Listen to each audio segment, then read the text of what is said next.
So we're getting close to the start of the NBA season, but this offseason we've already seen a couple teams have to part way with star players because they're afraid of going over the dreaded second apron. For anyone who doesn't know what the second apron is, it's a brand new mechanic introduced to the salary cap to try to rein in team spending, and very quickly it is having a big impact on NBA team building. But is it actually a good thing?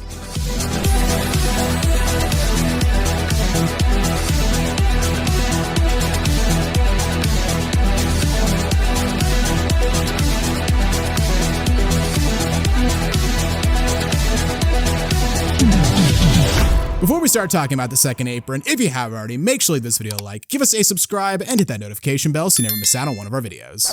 So with the Minnesota Timberwolves trading Karl-Anthony Towns to the New York Knicks, we have another example of a team parting ways with either a star or an incredibly valuable player because they just couldn't afford to keep him. Now, the Wolves parted ways with arguably their second best player, not because they were cash-strapped or poor or anything. I mean, their owner, Glenn Taylor, is worth $2.9 billion. I'm sure he could have afforded to chuck a few more clams Cat's way, but they moved him because had they kept him, they would have been well above the second apron. This is not the first time we've seen it. The Clippers let Paul George walk because they felt like they couldn't afford to pay him. Golden State let Klay Thompson walk. The Nuggets lost Kentavious Caldwell-Pope. A lot of teams now are so terrified of this new second apron. And just a quick exclaimer for anyone who doesn't know. Last summer, the NBA introduced the first and second apron. Now, the NBA has a soft salary cap, unlike the NFL's hard cap, where the NFL, you can't spend more than the cap limit. The NBA's salary cap, it's like a speed limit. If it says 60, as long as you're going like 75 or 80, you're probably fine, right? I mean, as a quick example, the Golden State Warriors in 2022, a ridiculous payroll, $184 million. That's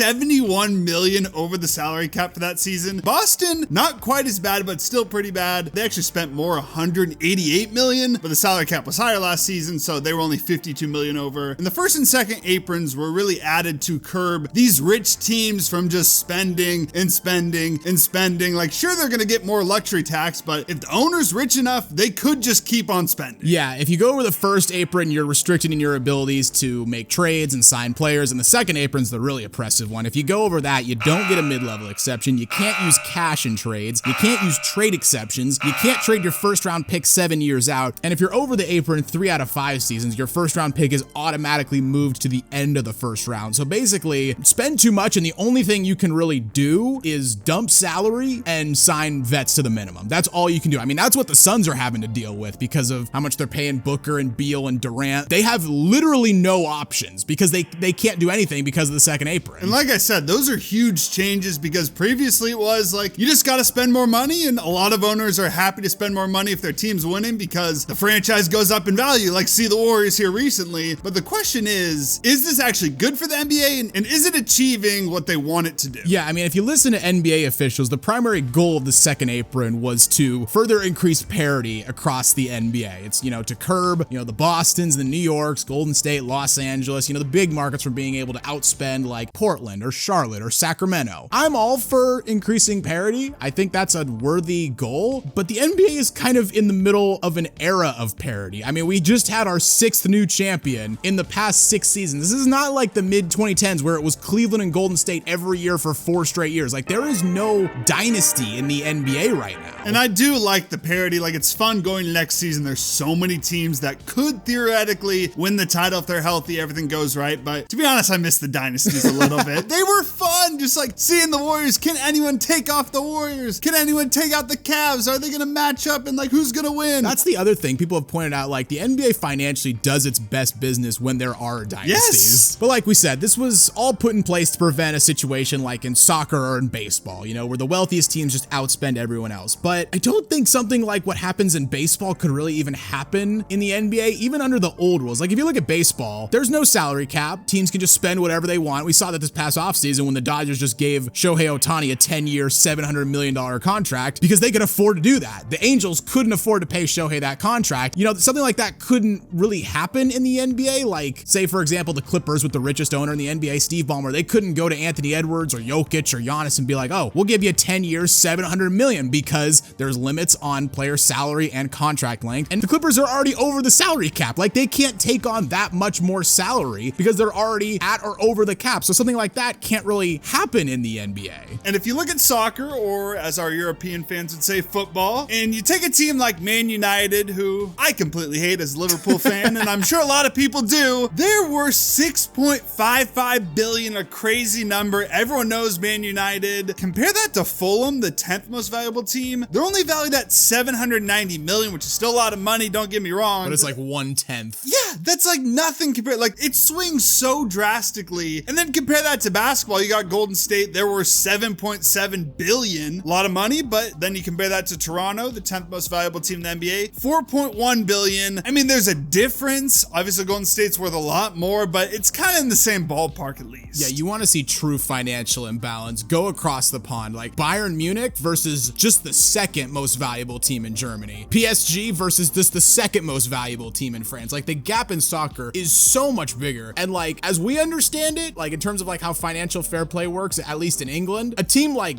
Burnley legally cannot spend as much as like Man United or Chelsea. Because the way the rules work, like you can't lose, I think the number is more than 105 million pounds over 3 seasons. So Man United could spend 500 million pounds in transfers over 5 years, but because they pull in so much from sponsorships and match day revenue, they're fine. Meanwhile, a team like Everton, who's actually made a profit over the past 5 transfer windows, they get hit with a points deduction last season because they're losing too much money. And like, these rules have their critics, but they also kind of make sense for soccer, where the financial like viability of teams is so volatile. I mean, they all operate in open leagues where broadcast revenue is not distributed evenly, and if you get relegated, your revenue's like cut in half. And we've seen teams over the years like Leeds, Portsmouth, Rangers, who overextend themselves or are managed poorly financially, and they have to sell off everything they have, and they fall down the pyramid. Hell, even Dortmund, a team that played in the Champions League final last season, flirted with bankruptcy in 2005 Crazy. because they overextended themselves in the late 90s and the early 2000s. And that's the thing, the NBA is not like this whatsoever. All teams operate in a closed league. Even the worst teams are not going to get relegated. Like the Hornets would have been gone years ago. The Bobcats would have never existed because they'd be so far down at this point. All teams share the proceeds from broadcast rights evenly. All teams operate under the same financial rules. So basically, the richest team in the NBA cannot outspend everyone else just because they got a rich owner coming in. Like, Steve Ballmer cannot outspend the rest of the league, and we even got some graphs for it. Yeah, I mean, here's a graph of NBA team payroll versus their owner's net worth. First of all, hi Steve Ballmer, way out there by yourself, but like, not much correlation. Here's one of payroll versus team net worth. Again, not really much correlation. And then here's one of payroll versus regular season wins. This is the only one that sort of has correlation. Like, you can kind of see it a little bit, like, okay, the more you spend, the better you'll be in the regular season. But it's worth pointing out, of the top 10 highest spenders in the league, 6 got bounced in the first round, and the top spender in the NBA, the Golden State Warriors, missed the playoffs entirely. And at the end of the day, to be honest, it's a little bit confusing why the NBA needed to introduce another rule to help the bad teams get better. Yeah, I mean, first of all, you got the draft, where the worse you do, the better pick you get. Secondly, like, the guys that have been moving around, not exactly moving to like the bottom feeding teams. Like, Cat didn't go to the Pistons. He went to New York, who was probably going to be the 3rd best team in the East at worst before he got there. Clay went to the Mavericks, who were coming off the finals. Paul George teamed up with a guy who won MVP 2 seasons ago. And KCP went to Orlando, who's a young team on their way up. And I guess this is probably the only instance where you could say the second apron like worked as intended, where a valuable role player leaves a championship contender for a team on the rise. Thirdly, like we said before, the NBA is going through a remarkable era of parity, 6 different champions in 6 seasons. Like, there's no juggernaut out there that I think anyone is really terrified is gonna be dominating the league for years to come. I mean, maybe Boston, but I mean, Holiday is 34, Horford's 38. Those are 2 really big pieces that are close to the end of their careers. And fourthly, and I think this is the one that gets me the most, is like, why are we gonna punish teams that are just well run? Well, that's what I was gonna say. Getting back to the KCP example, like, why are we punishing the Nuggets for drafting a dude in the 2nd round, taking Jamal Murray, a good lottery pick, trading for a guy like Aaron Gordon, drafting Michael Porter Jr. when other teams didn't want him, and then getting KCP when he was kind of an afterthought after leaving the Lakers? Like, we're gonna punish the Denver Nuggets, not the Lakers, not the Warriors. Like, this is the Denver Nuggets who won 1 title, and now they're already getting broken up because of rules like this. Like, I don't really think it's punishing the right teams whatsoever either. Punish the Timberwolves too. Yeah. I mean, Cat was drafted there, stayed there through all all the terrible years, they finally have one really good year, and now they have to part way with him because they can't afford to keep him. And like with the Celtics who won it last year, like, yeah, they're paying a shit ton in salary, and they won an NBA championship, and good for them. But again, they operated within the same rule set as everybody else. I mean, down the line, they're gonna have to get rid of some of their core if they want to get below the second apron. They just will. They're paying too much salary. Why are we gonna punish them for just being a well-run franchise? And you also got to mention, like, I don't know how long they discussed these CBAs, how long this was floated out, and how long owners and general managers knew about this, but we're punishing teams for contracts they signed maybe upwards of 5 years ago. And these extensions, like, we're gonna punish teams for a rule that exists today. This just feels unnecessary. Like, there's already so much parity. I know we're freshly coming off dynasties, and a lot of people were tired of Warriors and Cavs. Personally, I would have watched that for 20 more years because LeBron versus Steph, but I understand a lot of people were tired of it. But ever since then, the parity in the league, I've never seen anything like it. So I just really feel like this wasn't the time for a new rule like this. Yeah, I mean, time will tell whether it's effective at its goal. Again, though, the timing of it is just bizarre. It doesn't seem like something the NBA needs right now. If they had implemented this in like 2017, because it's like, okay, you want to get away from these two teams going at it every year. But again, 6 new champions in the past 6 seasons. There's going to be a ton of teams that are not a part of those 6 vying for it next year. Minnesota, Dallas, Oklahoma City, New York, Philadelphia. And also, like I said earlier, teams spend a lot and they win a lot of games for it, sure. But teams also spend a lot and flop. I mean, Phoenix, Golden State, Milwaukee, like those are 3 of the highest spending teams in the league last year. None of them really did anything. And finally,